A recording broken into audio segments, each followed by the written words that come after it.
कांग्रेस नेता प्रियंका गांधी बड़ी मुसीबत में फंसती दिख रही हैं।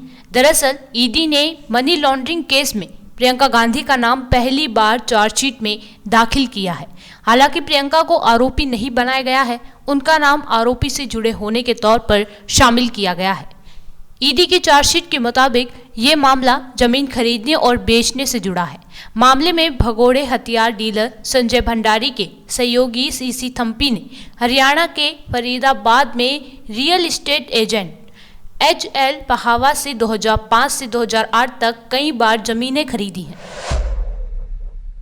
मोहन यादव मंत्रिमंडल में कैबिनेट मंत्री बनाए गए। कैलाश विजयवर्गीय ने पार्टी के राष्ट्रीय महासचिव पद से त्याग पत्र दे दिया है। उन्होंने इस मामले की जानकारी देते हुए कहा कि आज मैं भाजपा के राष्ट्रीय अध्यक्ष श्री जगत प्रकाश नड्डा जी से मिला।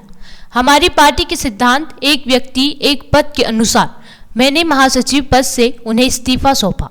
उन्होंने दिल्ली में पार्टी के राष्ट्रीय अध्यक्ष जगत प्रसाद नड्डा से मिलकर उन्हें अपना इस्तीफा सौंपा। उन्होंने इसकी जानकारी सोशल मीडिया हैंडल X के जरिए दी। कतर में गिरफ्तार 8 भारतीय नौसैनिकों की फांसी की सजा पर रोक लगा दी गई है। भारतीय विदेश मंत्रालय की दखल के बाद कतर की अदालत ने फैसला दिया, जिसमें सजा कम कर दी गई। जिस समय फैसला सुनाया जा रहा था, उस वक्त कतर में भारतीय राजदूत और अन्य अधिकारी मौजूद थे, जिन्होंने परिवार के सदस्यों के साथ अदालत में अपील की।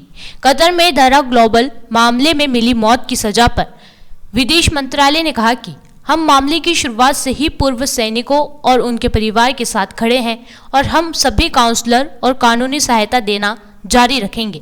हम इस मामले को कतर में अधिकारियों के साथ भी उठाना जारी रखेंगे। असम के मुख्यमंत्री हेमंत बिस्वा शर्मा ने सोशल मीडिया प्लेटफॉर्म X पर अपना विवादित पोस्ट ट्वीट डिलीट कर दिया है। इसके साथ ही उन्होंने अपने बयान के लिए लोगों से माफी भी मांगी। विपक्षी नेताओं ने इसे भाजपा की मनुवादी विचारधारा करार दिया और इसकी निंदा की। कांग्रेस कार्य समिति के सदस्य एवं सांसद शशि थरूर ने चुनावों में युवाओं को अवसर प्रदान करने की वकालत की। इससे कयास लगाए जा रहे हैं कि आगामी आम चुनाव में वे तिरुवनंतपुरम सीट से आखिरी बार मैदान में उतर सकते हैं। गुरुवार को तिरुवनंतपुरम में कांग्रेस के एक कार्यक्रम से इतर संवाददाताओं से बातचीत में लोकसभा सदस्य थरूर ने हालांकि कहा कि इस बार में कोई अंतिम निर्णय नहीं लिया जा सकता, क्योंकि ये राजनीति है। जनता दल यूनाइटेड की एक राजनीतिक गलती ने आज हालात ऐसे पैदा कर दिए हैं कि नीतीश कुमार को खुद से राष्ट्रीय अध्यक्ष बनना पड़ रहा है। लालू प्रसाद यादव और जंगल राज के खिलाफ लड़ते हुए जनता दल सत्ता के शिखर पर पहुंची।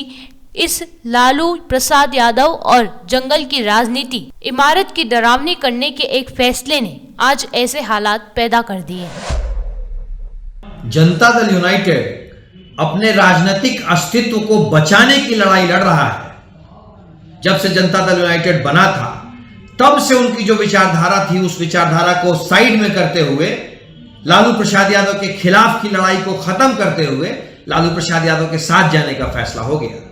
और उस एक फैसले ने जनता दल यूनाइटेड के राजनीतिक अस्तित्व पे सवाल खड़ा कर दिया। आज हालत ऐसी हो गई है कि जनता दल यूनाइटेड के सर्वमान्य नेता को आधिकारिक तौर पे, नीतीश कुमार जी को आधिकारिक तौर पे राष्ट्रीय अध्यक्ष बनना पड़ रहा है, वरना उन्हें डर है कि कहीं उनकी पार्टी में टूट मत हो जाए, कहीं उनकी पार्टी खत्म होने के कगार पे ना आ जाए। और वही डर, एक गलती आज नीतीश कुमार जी को इस जगह पे ले आई है, जब बाकी सारे लोगों को साइड करते हुए, वैसे तो नीतीश कुमार जी हमेशा से इस बात के पक्षधर रहे हैं कि साहब राजनीति मूल्यों के साथ होनी चाहिए, पर मुख्यमंत्री भी नीतीश कुमार जी और आज अपने पार्टी के राष्ट्रीय अध्यक्ष भी नीतीश कुमार जी। एक गलती नीतीश कुमार जी को कहां से कहां ले आई। अयोध्या जंक्शन का नाम बदलने के फैसले पर SP सांसद शफीक उर रहमान बर्क ने PM मोदी पर तंज कसा है। उन्होंने कहा कि केवल एक नाम नहीं बदला, बल्कि इससे पहले हिंदुस्तान में बदल दिए गए हैं कई शहरों के नाम। नाम बदलने से आदमी के बदल जाएंगे इरादे, ये सोच बिल्कुल गलत है। ऐसा बिल्कुल नहीं होगा। रेलवे स्टेशनों पर मोदी की तस्वीर वाले सेल्फी पॉइंट बनाए जाने के फैसले पर भी सांसद वर्ग PM मोदी पर तंज कसते नजर आए। सांसद जी, दूसरी तरफ एक 22 जनवरी को राम मंदिर का उद्घाटन होने जा रहा है, लेकिन उससे ठीक पहले अयोध्या जंक्शन का नाम बदलकर अयोध्या धाम कर दिया गया है। तो ये तो देखिए एक नाम थोड़ी बदला इनको। हिंदुस्तान में कितने शहरों के नाम बदल दिए, कितनी जगहों के नाम बदल दिए, वो इसका भी बदल सकते हैं, वो तो उनके हाथ में है। कि नाम बदलने से जो है माहौल बदलेगा, क्या लगता है? नहीं, नाम ये गलत है उनकी सोच कि नाम बदल जाएगा तो आदमी के इरादे बदल जाएंगे, वो नहीं होगा। ठीक। सांसद जी, मोदी सरकार के द्वारा रेलवे स्टेशनों पर मोदी की तस्वीर वाला सेल्फी बूथ बनाने की बात की जा रही है, क्या मानते हैं इस फैसले को लेकर जो है सरकार की? भाई रेलवे मिनिस्टर तो वो है नहीं, ये तो हिंदुस्तान के प्राइम मिनिस्टर हैं, तो उसमें क्या रेलवे मिनिस्टर का वो न लगेगा? तो इस किस्म की बातें, मतलब ये छोटी छोटी बातें पैदा होने से माहौल खराब होता है। इस बात तो ओवैसी साहब ने भी सवाल उठाया है कि देश में रोजगार नहीं, बेरोजगारी चल रही है, जगह जगह पर सरकारी धन खर्च हो रहा और उसका तो कहीं जिक्र भी नहीं, न कभी जिक्र करते हैं कि भाई कितनी परेशानी है गरीब आदमी को और कितने लोग मतलब ये बेरोजगार हैं, महंगाई बढ़ी हुई है, सारी चीजें हैं, उनका क्या इलाज होगा, उनका कभी कोई जिक्र नहीं किया जाता, बल्कि ये बेकार की बातें इससे जिससे कि उनके इलेक्शन को फायदा पहुंचे, ऐसी बातें करते रहते हैं लोग बीजेपी के। और आज इसी बात ने उनको बहुत पीछे भी कर दिया। ये सब 2024 के चुनाव को लेकर प्रचार प्रसार सरकारी धन से हो रहा? सरकार उनके हाथ में है, मुल्क उनके हाथ में है, तो उनके हिसाब से ही तो हो रहा, अभी सब हो रहा है। लेकिन ये है कि लोगों का फैसला, वोट डालने का फैसला अलग चीज है, वो किसी के यानी वोटर जो है कानूनी एतबार से वो किसी का पाबंद नहीं है कि वो जो उसकी मर्जी, दिल का इरादा होगा उसको वोट करेगा, और करना चाहिए आदमी को। इसमें डरने की कोई जरूरत नहीं है कि हम वोट फला आदमी कह रहा है, फला मिनिस्टर कह रहा है, फला या इस बात पर हम पर दबाव डाल रहा है कि वोट तुम बीजेपी को दो। तो इसमें वोट में किसी आदमी को दबाव कबूल नहीं करना चाहिए, बल्कि वोट जो है वो दिल के इरादे का नाम है। अगर आपका दिल जहां चाहता है उसको वोट करें। देखें कि मुल्क के अंदर तुम्हारे साथ क्या सुलूक हुआ है आज तक, इतनी 9 साल में तुम पर क्या गुजरी है, तुम्हारे साथ क्या कोई इंसाफ मिला है, नहीं मिला है, सारी चीजें देखकर जनता को वोट करना है।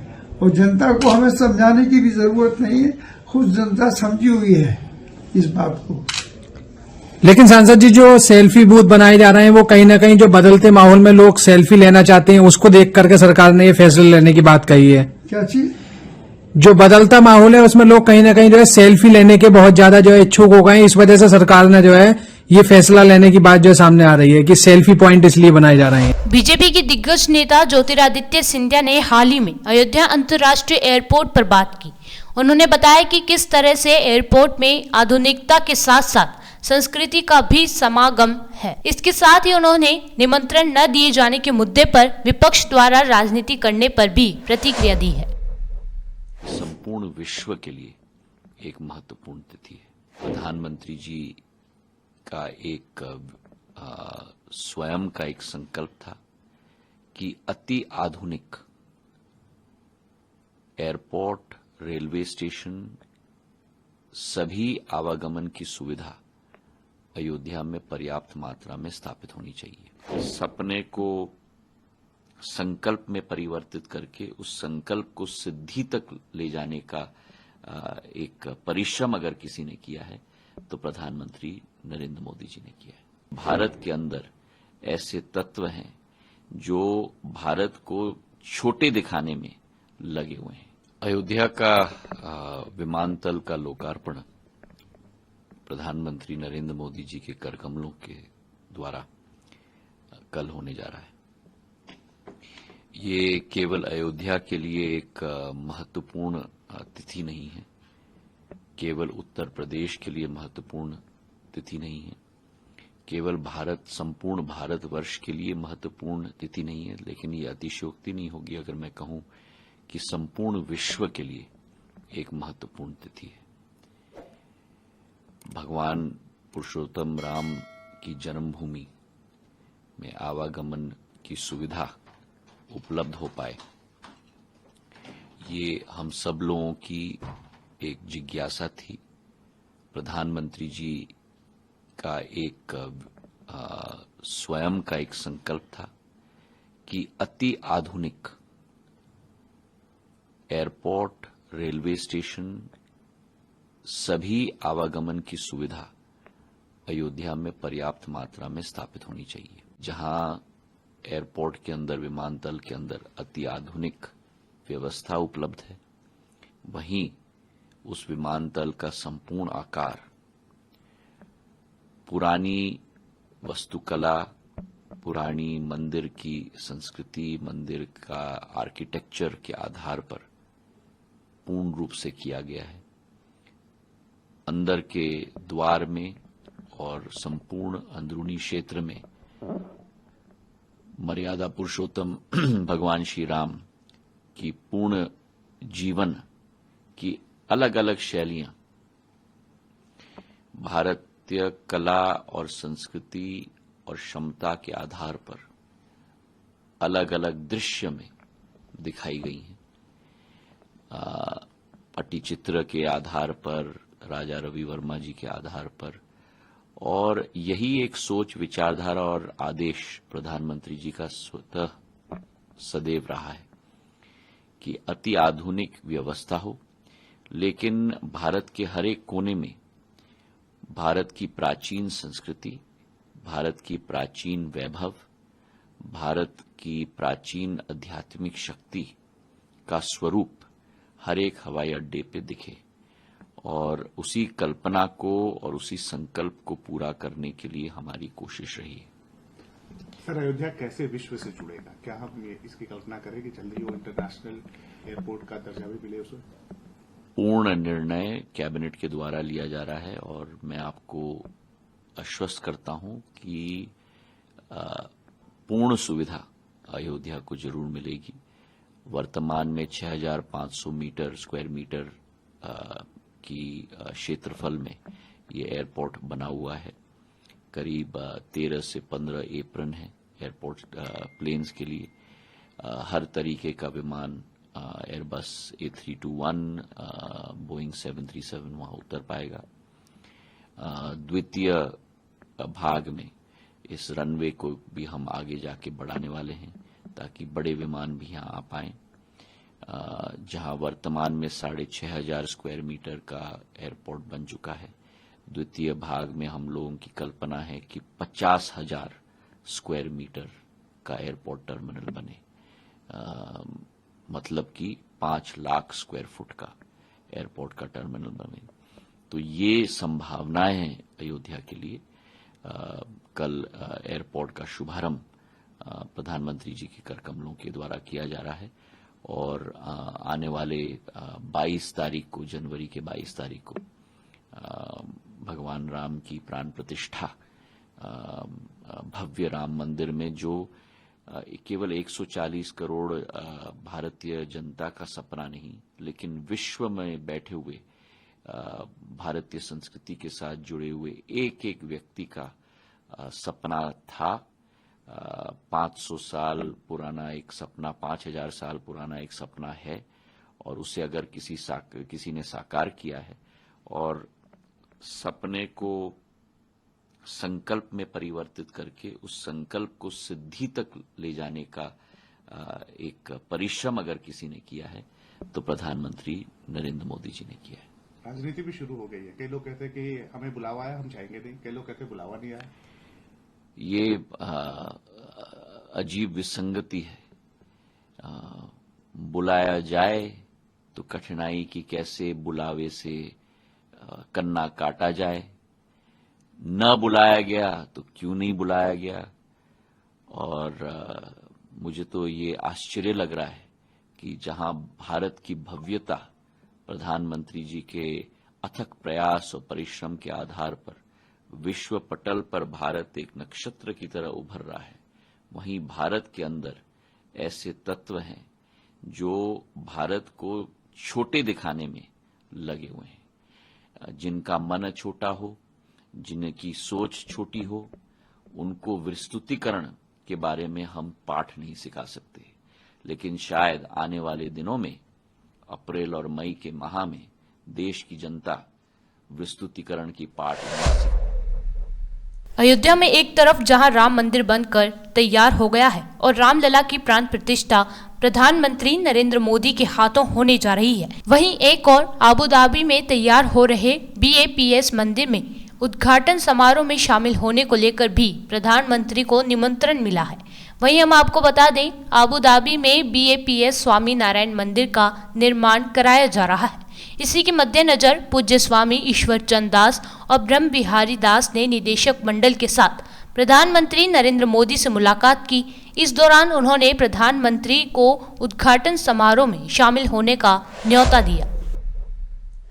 उत्तर भारत में कड़ाके की ठंड पड़ रही है। राष्ट्रीय राजधानी दिल्ली सहित पूरे उत्तर भारत में घना कोहरा छाया हुआ है। उत्तर प्रदेश, बिहार, राजस्थान, पंजाब के अलावा कई राज्य शीतलहर की चपेट में हैं। मौसम विभाग का कहना है कि पंजाब, हरियाणा और उत्तर प्रदेश के अधिकांश भाग और उत्तरी राजस्थान में कोहरे का असर बहुत अधिक रहेगा। लोगों को सावधानी के साथ गाड़ी चलाने का सुझाव दिया जा रहा है।